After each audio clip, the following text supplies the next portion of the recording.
Vivek sir, Shall I start? please start sir. Good morning to all of you. Everyone over here, we heartily welcome everyone in this very tough situation when the world is facing a pandemic by the name COVID-19, or it's called Corona. People are being stuck down at their homes. The trends have changed. People are now moving to the new business cycle, life, and most important, the people are experiencing a very new way to work, to live, and even to get mix up, socialize. Into this situation, we have seen many things have been put down into the lockdown situation, but few things remain open. And when we see a few things remain open, these are said to be as the essential services. How and why these essential services remain open? There is a long things which help these services to get delivered into our homes. There is where, as we see, either we walk down to the nearby shop which is next to our society house, or even into our blocks compounds, or even it's a departmental store or any other things are moving at a regular pace even in this tough situation. It is because of a very strong network which is called by the name supply chain. Supply chain remains a very strong key backbone into our industry. And to elaborate on this topic, we have a very senior person from the industry who had a very enriched experience into this sector, Mr. Navneet Goyal. I, on the behalf of Amity University, Gurgaon, and entire Amity group, welcome Mr. Navneet Goyal ji, who is the Executive Vice President with the Inspirage and is based in Chicago. He's based in San Francisco, US. About him, Navneet, he has been as a business and sales and the delivery executive at Inspirage, and more than 26 years of experience of a business and consulting. His main responsibilities includes both as a business development, IT advisory services, sales, and he has experience even including the strategic planning, programming, project management, and also on the large system integrations, applications, IT processes. He has a very strong acumen about the leadership, strategic business vision, business development skills, and on the technology foundation. He had a vast experience on the consulting platform, also on the various domains. I do not want to elaborate more on him. It is our opportunity that we are getting a one-to-one interaction with Mr. Navneet. Again, on the behalf of everyone, I now congratulate him and welcome him to be the part of our team for the session. Navneet ji, now I'm handing it over to you. Please elaborate and enlighten us on the topic supply chain, trends, risk, and opportunities through your views. Thanks, Vivek. Hello, everyone. I'm sure most of you had some interesting plans for this summer, whether it was for an internship, summer courses, a job, or an exciting vacation with your friends and family. You know, we are fortunate and thankful to be safe and healthy, courtesy to successful supply chains that continue to provide for our daily needs, whether it be food, sanitation, or medical supplies. But supply chains for patients and essential workers at the forefront of this COVID-19 pandemic were under significant stress. We salute all those essential workers, but let's not forget to offer our gratitude to the ones who supported these supply chain operations during such critical times.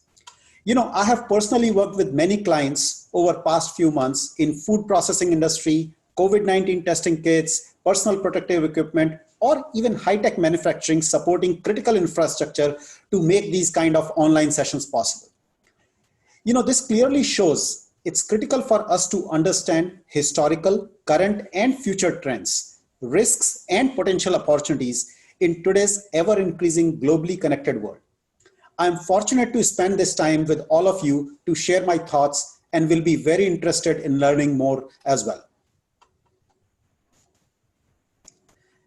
You know, before we go any further, I know Vivek gave a little bit of background about my work, but here's a brief insight into my background and work I'm doing in recent past across various areas, whether it be entrepreneurship or angel investing, besides my day-to-day life of consulting and supply chain.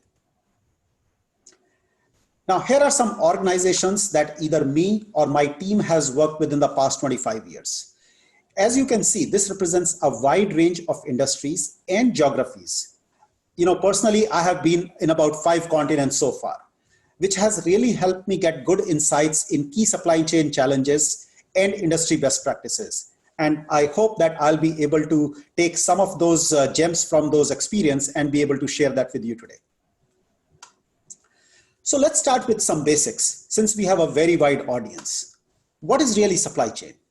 Supply chain is defined typically as the flow of material, information, money, and services from raw material suppliers through factories and warehouses to end consumer.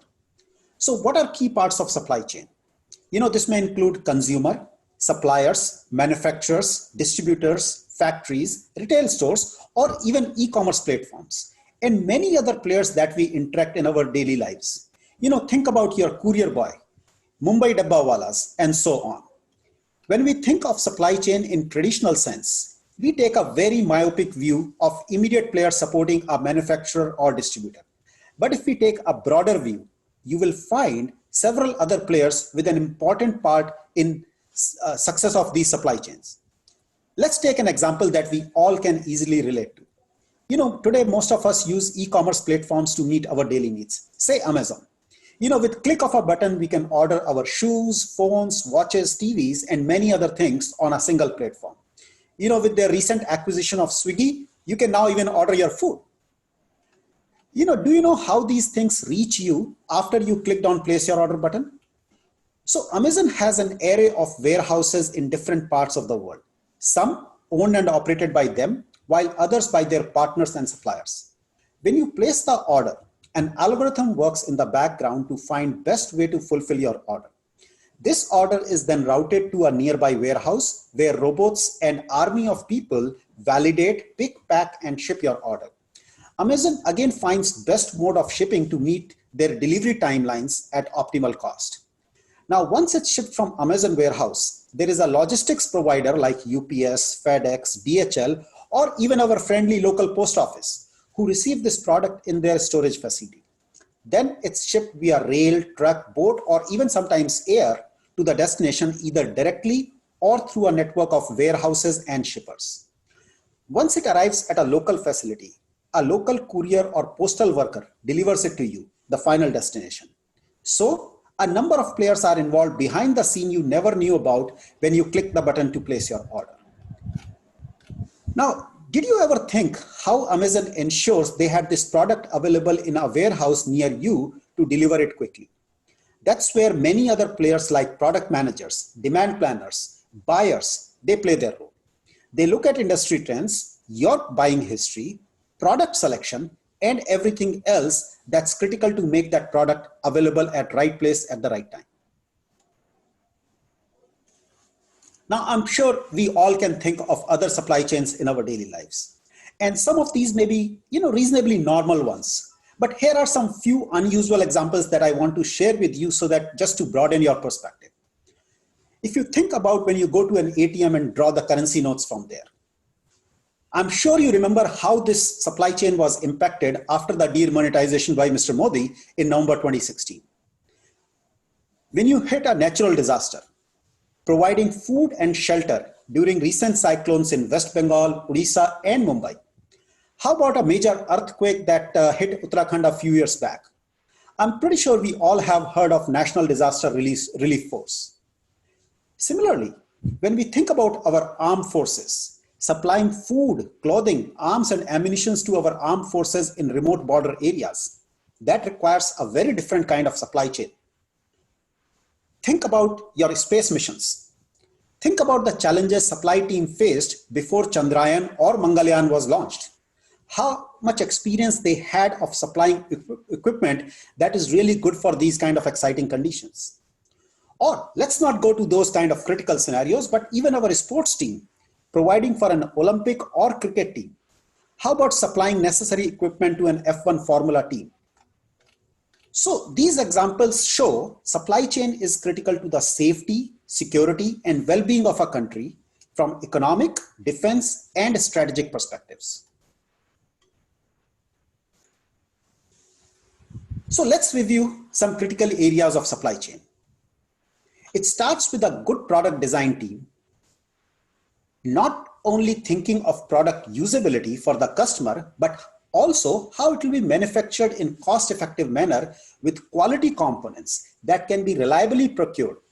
If raw materials have quality issues or constraints in procuring, design changes are made with minimal impact to the usability to build the product optimally. Sometimes a product may be recalled by the manufacturer, or it may require free repair or replacement if defects are found later. One example, Boeing 737 MAX. It was put out of service recently due to some design issues. This area of supply chain is commonly called PLM, or Product Lifecycle Management. And many of you may end up working there as a product manager or design engineer. Guess what? Who doesn't dream to design the most cool product? How about next iPhone or Tesla or even a spaceship for that matter? Once a product is designed, but before it can be sold, someone needs to find sources for the raw material. To do so, they need to forecast how much of this product may be sold. Why is this important? If you bought too little of this raw material, you may not have enough to meet your customer demand. This is a lost opportunity if your customer can't find your product to buy, or even worse, they may end up buying your competitor product. On the other hand, if you bought too much, you may be stuck with excess material. Some of the raw material may be perishable, say in food industry, or gets outdated very quickly, say in high-tech industry. Also, your money may be tied up in this excessive material, which impacts your ability in other areas. I'm pretty sure we all have heard the term working capital. So this area of ensuring that you have the right quantity of raw material reliably is commonly referred as supply chain planning. Now, the process of purchasing raw material, manufacturing of finished product, and working through quality processes to make the final product ready for shipment to your customer falls under supply chain execution.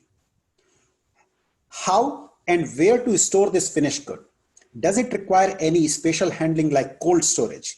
And shipping of this product to the customer falls under warehousing and logistics. Now, while we normally think of supply chain as supplying of products to the customers, a very lucrative area for many companies is maintenance, service, and repair of previously sold products. This is highly profitable area, but it comes with its own set of challenges. You need to have sufficient spare parts and right skilled technicians available before you sign up those annual maintenance contracts on complex machinery or equipment. Not only that, many customers require either free repair or penalties if the equipment is down longer than a certain period or very frequently. Think about an elevator in your building or cranes that are critical for the operation at a port.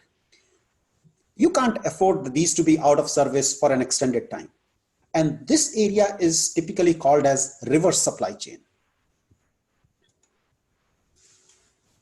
Now, when we think about supply chain, typically we categorize various industries due to common characteristics and challenges. Here are some broad categories that I have listed on the slide, but you may hear some small variations of them as well. So let's take a few examples. I'm not going to go through all of them. I'll just mention a few examples. So think about high tech. When you think about high tech, you are thinking about Apple, Dell, Intel, Samsung. So some common characteristic in this industry are the product life cycles are very short. New versions are released on frequent basis, and a lot of them use third-party contract manufacturers. Now, when you talk about life sciences or foods and drugs, these are highly regulated industry. There is a significant focus on quality. Products are typically perishable with a small shelf life. In case of retail, the biggest challenge in retail is distribution, high volume, and you are working with an array of distributors and retail chains. And there is a significant inventory across your extended supply chain. And sometimes that inventory may be owned by you or by distributor. When you're thinking of these, you're thinking about Reliance Retail, Big Bazaar, IKEA, Walmart, which in India is called Best Price. Not only that, you are dealing with a large selection of products with different brands, colors, packaging, size, etc. Moving on to some more heavy equipment industries. For example, when you think about the government or defense or construction and infrastructure, or for that matter, even oil and gas or natural minerals, they are usually long-term projects with long lead times for exploration in case of oil and gas or natural minerals. Sometimes the projects may be located in remote areas with dangerous working conditions, let's say for oil rigs or mines or maybe a bridge or a highway. And because heavy equipment is used, there is a significant river supply chain situation applicable. Also, especially in case of when it's infrastructure projects, government projects, everything in terms of supply chain is targeted for one specific project. Now, when we talk about the industrial manufacturing, these are again very capital intensive. They have longer product life cycles, but also longer sales cycle. Again, it requires significant reverse supply chain because you have to continue to maintain those equipment for a long time. Moving on. As I indicated earlier, it is difficult for us to remain oblivious of supply chain anymore since your existence may depend on it. So while in past, we were used to seasonal availability of certain food items, now I think you can find most fruits and vegetables all year round. And this is mainly due to improvements in supply chain, including cold storage facilities where these items can now be preserved or transported across the globe. Many new fruits and vegetables are available in parts of the world where they are not grown traditionally. Me and my friends, we love those Alfonso mangoes in US that weren't available until just a few years ago. Also, think about this. How many of you remember eating a kiwi fruit during your childhood in India? So in past, we used to see price gouging and scarcity of critical food items during a crisis. And I feel that most of you will agree that all key food items were reasonably available during past few months during the lockdown with really no significant price increases. Even typical seasonal variations are becoming less significant. All these supply chains also have a social impact. Not having critical food can lead to social unrest, while good availability of same can improve the social well-being and public health. Now, there are some things we need to be careful. I'm not sure how many of you know about blood diamonds, which is main cause behind warlords and civil war in many African countries. Similarly, rare minerals used in mobile processors, phones, and other high-tech equipment is a contributing factor in current situation in Afghanistan and many other countries. So there are some ethical questions that need to be addressed in these supply chains. Now let's think about supply chain through ages. I know with recent focus on supply chain with President Trump, PM Modi, and every world leader talking about it, this isn't something new that was discovered just during the recent pandemic. If we look at the history, we are in what we call as fourth generation now. Besides the ancient supply chain where everything was done locally, the first generation of supply chain is supposed to be called as started with Industrial Revolution in mid-late 18th century. Then, after about 150 years, Henry Ford pioneered the assembly line and mass production. This took it to a new direction and expanded it significantly. Then with the invention of computers and internet in later part of 20th century, it was a game changer. Suddenly, new frontiers were achieved with global supply chains. And in the last decade or two from start of 21st century, we are now entering into what usually is referred as Industry 4.0. Use of newer technologies, ample and widespread internet connectivity, it can transform the supply chain significantly. So what does all this signify? Supply chains are dynamic and they are ever changing.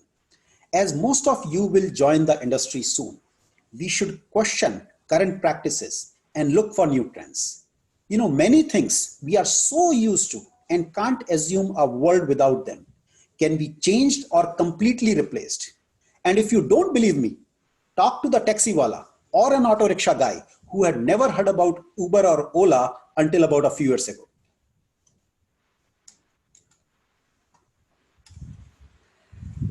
Now, talking about the first generation of supply chain, it may sound historical and ever existent, but can you believe most of the work prior to Industrial Revolution was done at homes by members of a close family with mostly handmade rudimentary tools.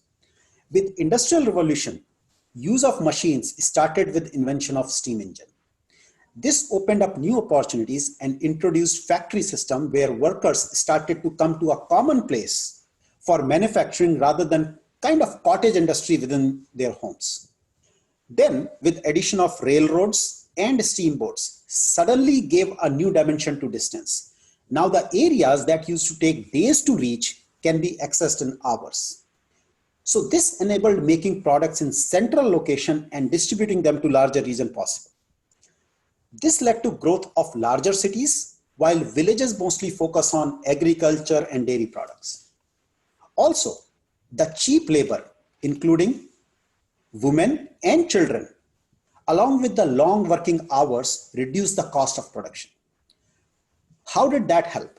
That made a large array of products available to broader population, which were only available to rich and privileged in the past. And I'm not talking about luxury items here. I'm talking about simple things like clothing, shoes, furniture, and other items of daily use. And just as a reference, half of the globe was still under colonial rule. So availability of labor was easy for larger industrial societies like Britain, France, Spain, and so on. Coming to second generation, Henry Ford's discovery of assembly lines resulted in an explosion in speed of production. Now it was possible for a person to learn one part of production rather than the whole end-to-end process. So they can be more efficient, and it was easier to improve the efficiency while reducing the time spent in switching between different tasks or machines. This led to standardization of products. Since there was a common way to perform, it was not dependent on whether person A is doing the work or person B was doing the work. It was also easy to teach a large set of workers in short time with minimal skills. Also, once you have a standard definition, it's easier to measure the variation and quality. This improved the product quality while reducing the overall cost. Now, obviously, as this was going on, workers started demanding better working conditions and compensation. This actually led to many worker-led revolutions and social changes, including rise of worker unions, Marxism, communism, and other things. And also we saw initial set of labor laws started to appear in different countries. Now this did improve the social and economic conditions of the workers and gave rise to one of the most important components of today's society, the middle class. This set of people were reasonably educated. They had some disposable income to spend, but they were highly aspirational. And this led several colonies to become free, and social unrest was seen in many countries. And here is an important thing you may want to think about, that this all happened despite two world wars that we fought, Nazism and start of Cold War, and demise of most of the colonial powers. Coming to third generation. In the middle of 20th century, we saw some significant scientific inventions besides the atomic bomb. First, computers started to appear, which opened up a lot of possibilities. With internet and communication improvements in later part of the century, the wider applications of these in manufacturing and distribution areas were immense. ERP systems to manage the supply chain operations, big box retailers, outsourcing where cheaper labor or raw material was available were just a few of these. Now this led to very interesting supply chain transformation. Now manufacturers could outsource a part of their operations to a third party and instead focus on their core strength. So Intel can focus on fastest and most power efficient processor without worrying about how to take raw silicon wafer to convert it into a chip. They can outsource their fabrication process while putting all their energy and capital on chip designing. Apple, they can design the best smartphone without worrying about operating a factory to manufacture them. There were also some interesting results of this. So today, Samsung produces a large part of displays used by Apple. Interestingly, it won't be cost effective for Samsung to produce it for their own phones if not for the large volume for Apple. So are they competitors or business partners? So this is a common question with such interconnected supply chains that you will find quite commonly. Moving on to Industry 4.0 or the fourth generation of supply chain. So there are some critical challenges we are encountering in this global interconnected world. How do we ensure our food supply or medicines aren't compromised? With recent cases of food infections and pandemic that we all have been seeing, it's critical to maintain the integrity of supply chain. Also to deal with issues like blood diamonds and warlords trying to control mining of rare minerals. Traceability of products through supply chain is important. Many of these products also require controlled environment like temperature, pressure, to ensure that the Ebola vaccine remains effective by the time it reaches the end consumer in Africa. Looking at some of the technologies, IoT and blockchain, they could be game changer to provide this capability. They can track and trace the product, including what conditions it went through. This can be helpful to ensure that the food is safe and medicine still remains effective. So far, we have been mostly reactive to supply chain disruptions. When machines in a factory breaks down or a crane in a port suffers malfunction, it's not only a safety hazard, but it can lead to loss of productivity, revenue, margins, and most importantly, customer satisfaction. With pattern recognition, including AI and ML, can we predict reliably before the machine breaks down? Are there patterns in terms of temperature, pressure, vibration, shock that can be sensed in time for a preventive maintenance? This can lead to self-correcting supply chain when such patterns indicate an anomaly. None of us would like to get stuck in a broken elevator. So can we prevent it by knowing well in advance to address the malfunction? Now, here are some common terms I have just put for your reference, which are used in supply chain world. It's not a quiz, and I'm sure you have heard most of these terms. The reason why I put it over there is that as many of you enter the industry, you may be working for one of these players or interact with them. So I think it's better you understand these concepts or processes to be successful. Now let's think about some key supply chain impacting events. So the recent pandemic made us well aware of criticality of supply chains and how it can be impacted with such events. To provide a better perspective, these events from past 2 decades that I have listed, some of them had major global impacts, while others were more regional in nature. Similarly, can you think of other similar events that impacted supply chains locally, just in your city, state, or country? Some of these may be unplanned, but there are a lot of other planned events which cause a significant impact to supply chains. Think about local political, religious, and social events. How about a transport strike? When large processions bring a city to a standstill, a domino effect can take several days and weeks for supply chains to recover. I'm sure we all have seen those large Ganesh Visarjan or Durga Puja events in Mumbai and other parts of the country. Similarly, large planned events like Olympics, World Cup, or even elections can impact these supply chains. The only good part on that is at least you can plan around them because you know about them in advance.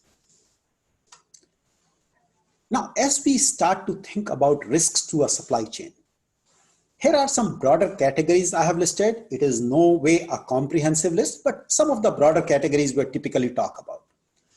So a sudden change in your demand due to weather or other such things, it can stress the supply chain significantly. Let me take an example. With the recent pandemic, the demand for non-essential items dropped significantly while essential items demand went through the roof. Can you believe Maruti sold exactly 0 cars in the month of April? And how many of us knew about hand sanitizer or bought one before the pandemic? I was working with an e-commerce company in the US, mostly dealing in beauty and healthcare products. While talking to them about their demand forecasting, They mentioned about O factor. I wasn't quite sure what that meant, so I asked the head of supply chain. What he told me was quite interesting but real. If a specific product was mentioned by Oprah Winfrey on her TV show, they saw a huge spike in its demand. How can you forecast for such a demand variation? Similarly, constraints on supply can create domino effect. Think about tsunami in Japan or a major rainstorm in Mumbai. How does it affect the supply chains? What about an industrial strike or a breakdown in a large factory? Usually there is some level of elasticity in the overall system to buffer for smaller events, but large events can cause shortages and price increases. Now, what about the supply chain network by itself? If transportation network is compromised, there is a long-lasting impact on supply chain. In late 1980s, my dad was stationed in Ladakh. He told me that banks stock up even on currency notes before winter starts to deal with supply blockage by snowfall. They still needed to meet the local demand even during winters.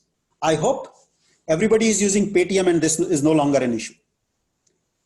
Similarly, quality issues may also impact supply chains. There were recent incidents when they found infection in vegetables which can be fatal if eaten without proper precaution.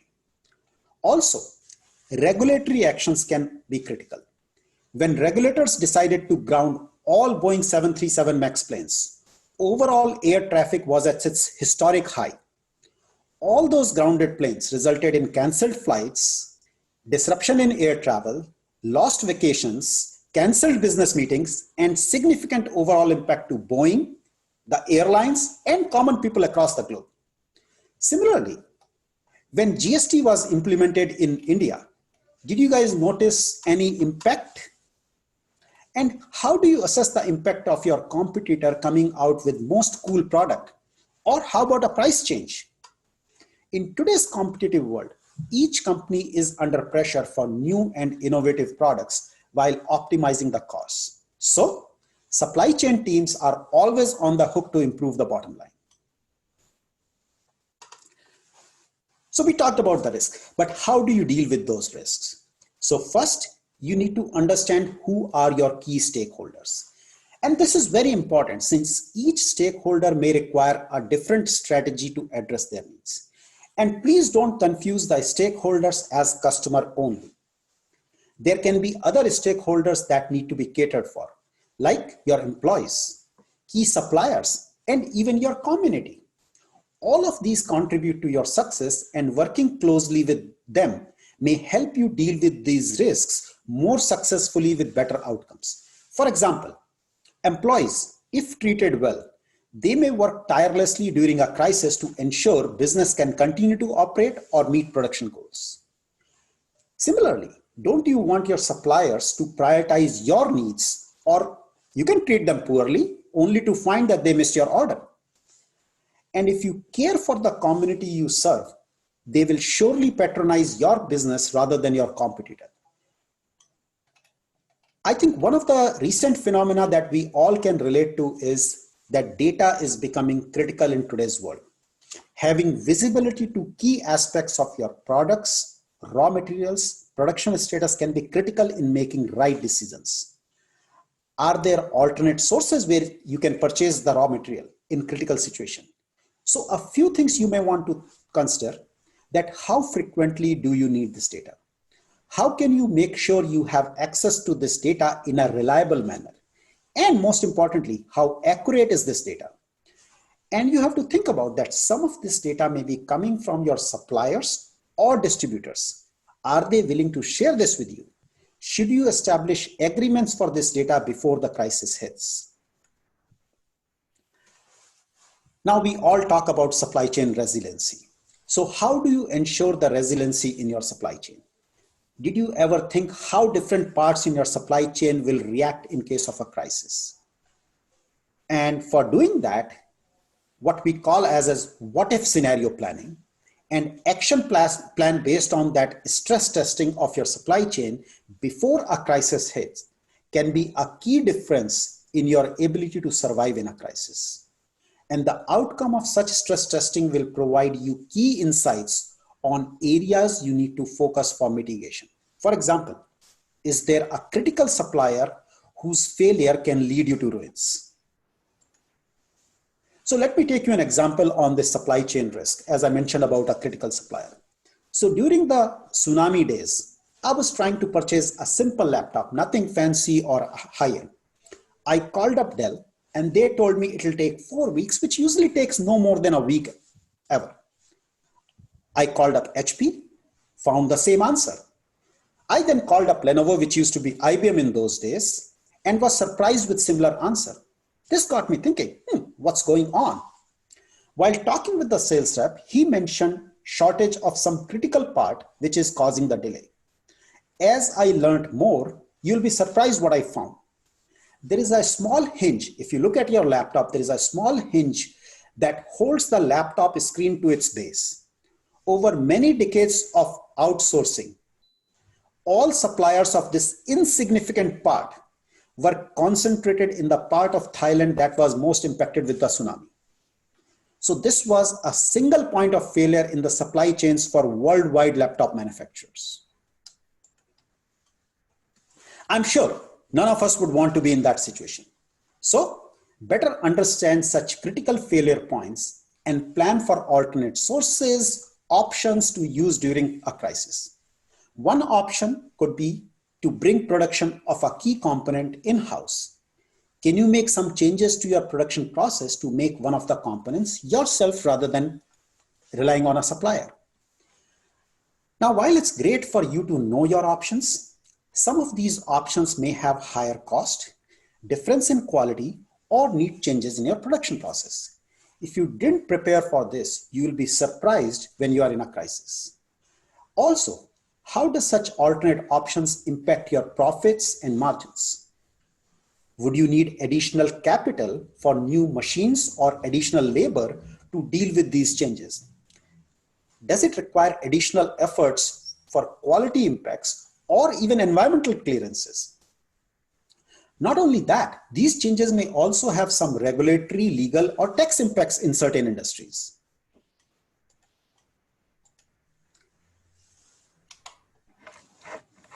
So let's talk about technology in supply chain. A key critical area for supply chains in especially post-COVID world will be use of technology in supply chains. Many companies started to use cloud-based technologies to minimize the downtime and ensuring high availability of systems critical for their success. There are still other key areas that can be further strengthened by the use of advanced technologies. We all have heard the news about that so many companies are experimenting with delivery using drone. This could have been a game changer if this was widely available prior to the lockdown. We all could have just ordered our things and a drone could have delivered our food and other essential services rather than us going to the either nearby shop or a mall. Similarly, AI and ML can significantly improve your ability for predictive analysis, both in terms of understanding the customer behavior and to find the areas of stress in your supply chain before they cause critical failure. IoT, the Internet of Things, it's expected to be used for contact tracing. With sensors and communication technology becoming highly cost effective, IoT can be used to monitor the equipment deployed in customer location or remote areas for better servicing. I'm pretty sure we all have heard about blockchain. Blockchain may be a game changer for supply chain integrity. By using a common shared record keeping, which cannot be compromised, you can ensure end-to-end tracing of all components through your entire network. Can it help solve complex social ills like blood diamonds or help putting those African warlords out of business? There are still several emerging technologies which can make significant impact in increased efficiency and continuity of supply chains during critical times. So maybe you all can think of other similar advanced technologies that can be used in supply chain. Now, how is it relevant for you? I'm sure many of you may be thinking that question, that why you should learn about the supply chain. So let's review why these topics we discussed today are relevant for you. At the least, you would be a consumer for whom a well-working supply chain is critical for availability of your day-to-day needs. It's likely some of you may become a supply chain practitioner either as an entrepreneur or work for an organization dealing with these challenges. Whether you are studying engineering or management, or even if you are a faculty, you can contribute to the area of supply chain. If you start a business or have a pre-existing business in your family, I hope this discussion provides you a broader perspective on areas that you need to think about. We have seen so many startups with very good products, but they could not achieve the success since they didn't understand how lack of an efficient supply chain can impact them. So next time you are working on your dream project or thinking about future career, I hope you will have some more options to look forward to. So let's talk about the next generation of supply chain. How is that going to be different? I would say the key will be data and visibility. So visibility across your supply chain will be critical for your success.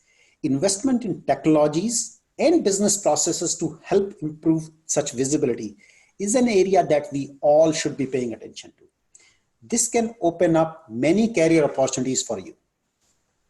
Can you come up with products or services to help companies do a better job in what-if simulations? And it's important to take a comprehensive view of what we call as integrated business planning and execution. And this analysis and simulation can make your supply chains more responsive. This not only helps you improve your top line as well as the bottom line with better profit margins. So all companies will need to look at the financial impacts of the supply chain changes to be successful. Incomplete or inaccurate information or lack of understanding how it can impact your capital or finances can be fatal. We all have been talking about COVID, and a lot of times the question that is being asked from practitioners like us in the industry is, how does COVID impact the supply chain? So can you consider all your customers the same? How different segments of your customers can be served the best in a post-COVID world? Do they have different needs that you need to understand for your product design or supply chain? How do you get a better forecast on your product demand? Which products will sell better in, say, for example, urban versus rural areas, online versus retail stores? Are there events with significant impacts on demand patterns? And most importantly, can you control these demand patterns? Will promotions or discounts on your products have an impact that you are ready for? Remember the O factor that I mentioned earlier when a product was mentioned by Oprah Winfrey in her TV show? Can the influencers on social media impact your demand positively or worse in a negative way? We have seen ample examples where somebody mentions your product in a not so nice way and it has an impact on your sales. How can you plan for such demand changes? Are you ready for internal or external supply chain disruptions? Some may be local in nature, while others may be more broader or global. So the key to success will be analytics and visibility in each area of your supply chain. So the players with better visibility have a greater chance to survive such disruptions, and the ones which don't focus on this visibility will not survive for too long. So how can you improve this visibility, or better, lead in this in your career? So when I was thinking about this presentation, why did I choose to present this topic? So as you work through your education and pursue career options, I want you to know some key observations recent research has found. Up to 50% of today's jobs will not exist in next 2 decades. And up to 50% of jobs available in next 20 years don't exist today. Once again, think deeply about these observations, especially as you prepare for your future career. You are dealing with this uncertainty where you don't know what jobs you are preparing for, since most of those jobs don't exist today. So you have no role models and no clear path to these jobs. How do you deal with this anxiety and ambiguity? So it's critical you work on how to learn rather than specific subjects. In today's world, you need to continue to learn constantly. And these kind of sessions are part of your learning process. So the jobs and skills will continue to evolve. And some of this learning will be formal in a college or an institute, but most will be on your own initiative and not reflected by a degree or a certificate of any kind. You may learn a new computer language, start a new business, develop a product, or change your career to follow one of your passions. Don't limit yourself to same trade or career where you start your first job. Think broad and think outside the box. Many industries will go through changes, and some of them may be incremental to be more efficient or provide better services, but unfortunately, many industries will deal with a disruptive player. Think of Amazon, which completely changed the retail, or Ola, Uber, Zomato, and others you saw in recent years. Are there industries you think are ready for disruption? Do you think current players in these industries can lead a disruption? Usually disruption comes from outside because inherent interests limit current players to make incremental changes only. So what's the key behind success of such disruptive players? They focused on one most important aspect, which is the customer. What does customer want? What makes their life easier? What's the problem that needs a solution? I'm sure a lot of us remember when making a train reservation used to take several hours, if not days. Is there an area in your life today that needs transformation? I hope some of you can lead such disruption in near future. So I will leave you with this thought for now. And thanks so much for your patience through this whole conversation. And I hope this conversation was relevant, and I'll ask Vivek if there are any questions for me. Thanks a lot, Navneet. Really, it was a very, very enlightening session where you have shared various things. The most important part, the various generations of supply chain, which says first, second, third, fourth generation. You have discussed on the reverse supply chain concept. Apart from this, there is a various into the generation 4, which includes blockchain, IoT, various things. And the recently last 2 slides where you have mentioned mainly for the freshers, what all things you should take care of, what are the new technologies and the domains. Now, being the we had a very good audience with us. Audience size is very pretty good. Where there are a few questions which have come up with us. Like one question has been there from Mr. Nitish. He has asked with us, how do you see COVID-19 will impact supply chain in the developing countries like India? And then what supply chain improvements do you foresee into the Indian market?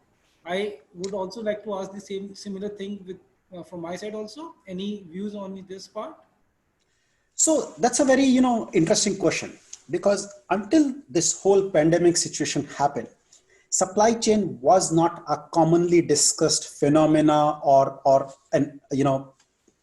even a term in Indian market. Now everybody thinks about supply chain and everybody is well aware of supply chain.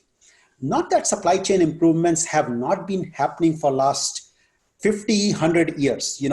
As I mentioned, in the past, there was a whole percentage of crops that used to not make it to the market because of lack of availability of proper storage and transportation.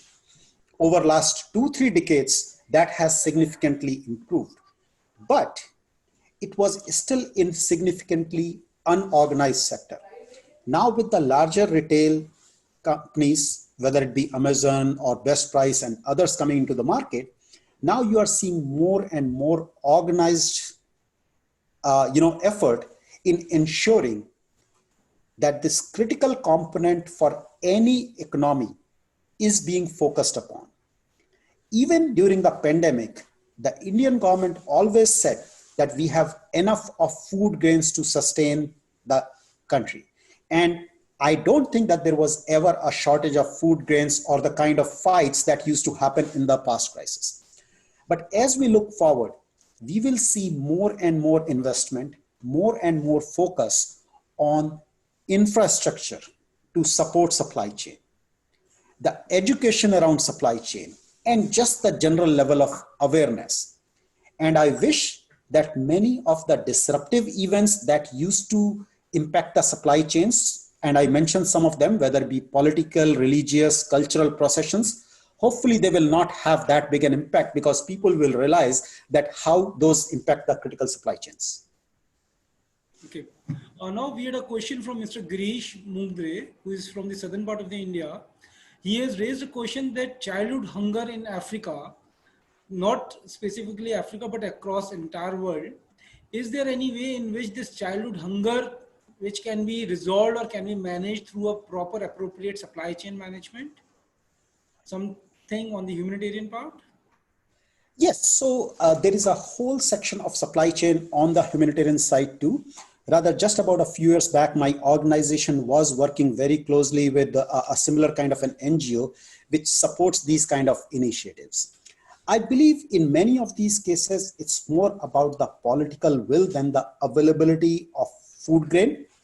But at the same time, establishing that same supply chain infrastructure that you need in those countries.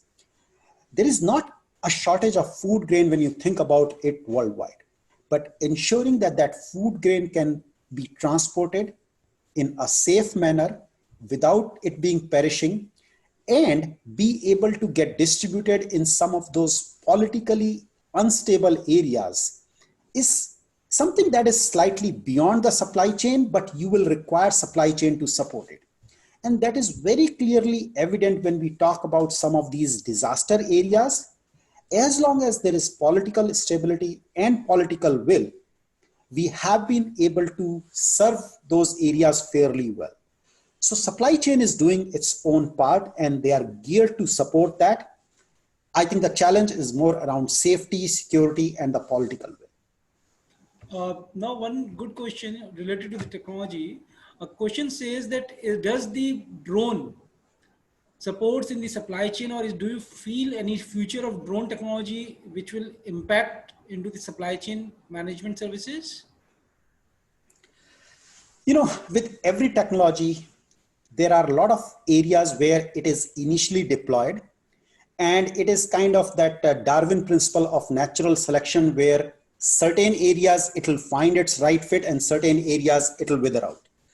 I think we are still going through that initial stages where people are taking that drone technology and applying it to a whole lot of innovative areas. Will each of those areas have the right usage? May or maybe not. But I'm seeing certain areas where it is having an immense effect. I'll give you an example. When you have your power infrastructure and you have all these power lines crisscrossing a vast area in your country, somebody has to go and maintain those power lines. In the past, there were crews that used to go and look at those power lines, maintain those power lines. Even before you maintain, you have to go and inspect those power lines. Now there are people with drones who are providing this service at significantly low cost and most importantly at a very low risk, because there used to be a whole lot of loss of life and accidents that used to happen as part of that. Now they can just sit far away and have a drone go around a tower and look at all the wires, take very good quality pictures and bring that back to figure it out whether you need any kind of maintenance or not. That's a huge improvement, both in terms of time involved, cost involved, and the human life involved. So there are a lot of usages for drone technology. It's just is still trying to find that killer application. You know, just like when computers came, they were considered more like toys until somebody built an Excel equivalent spreadsheet program and suddenly everybody figured out, oh wow, I can use computer for my business. So we just need we need to wait for the right applications for drone technology. Technology by itself is great. We just need to find the right places to use it. Thanks. Now there is one more question from Mr. Sanjay. Sanjay ji has asked, in what way supply chain would be different from this era as a post-COVID era, into the COVID era and the pre-COVID era? if we want to make a small comparison? So, as I sort of alluded in my presentation, one is obviously the use of technology is going to be continuing to increase, as we have seen over last 200 years also. Again, as we all are seeing, the data and visibility is becoming important. Being able to simulate quickly and be able to understand the impact in different parts of your supply chain, that if a certain node or if a certain leg in your supply chain breaks down, how you can quickly recover out of that. You know, it is, if I take an analogy, it's almost like your computer network. The reason internet is so successful because it has been able to figure it out. If my one leg in my network breaks, I have other ways to route my traffic. And that's exactly where supply chain is gradually headed to. Will it happen in next 5 years, 10 years? It is anybody's guess, but that's where there is going to be a whole lot of investment, both from organizations like us, service providers, software vendors, as well as individual companies, you know, like Walmart or Amazon and others. Okay. Now, the one question from my side, like we see supply chain is something which is applicable to every industry, either it's a big or small. But usually the large companies, they follow some ERP systems or they streamline their activities through supply chain processes. But there are so limited options or these resources for the small companies. Any suggestions for such? How do the small companies compete with large companies when they want to work on the supply chain processes? Very good question, Vivek. So, you know, that is one area where I would say in the last about 15, 20 years, there have been a huge improvement. So earlier, when a company used to implement an ERP system, they had to have a humongous data center. They used to have huge servers, a huge team to implement those systems for them. With the recent advent of cloud technologies, you don't need those data centers. You don't need those, large teams or computer servers and other such things. And you can literally pay as you go. So now it's almost anybody can sign up for a very advanced enterprise level ERP tools. I'll give you an example of small companies who have been able to implement same level of ERP system as some of the larger organizations of multi-billion dollars. So we have seen companies in our business itself as small as 20, 30, $50 million revenue in yearly. They have been able to utilize exactly same quality, same level of systems as a $20 billion company. So it has been a huge, a leveler, so to say, that with cloud, you don't need that humongous infrastructure, the data center and other capabilities that prevented the smaller companies to be able to utilize some advanced technologies. Okay. Now, since we are running short of time, now last one question again from the audience. They have asked, are there any specialized courses, certifications which can help individuals to pursue their career in supply chain? Mainly from the student community, they have raised up this question. Very, very important question, Vivek, and I'm glad that somebody asked that question. So there are a lot of certifications and courses. So in US, there is an organization called APIX, and they have certifications like Certified Production and Inventory Management, CPIM. And there are similarly other courses in different areas of supply chain, whether you call around forecasting, whether you call around demand planning. So if you search for those, I would say a very good starting point could be going to APIX websites. It's spelled as APICS, APIX. Yes.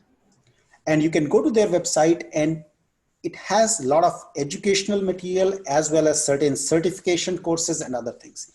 Even in India, there are a lot of institutes which focus in this particular specific area. Also, what I have seen in the industry, a lot of people who come into this area come from operation research background. So if you are interested and look up for operation research courses, you can find that. There is a very good institute in Mumbai called NITI. And I have seen a lot of people, both in my organization and in the industry, who have studied from there.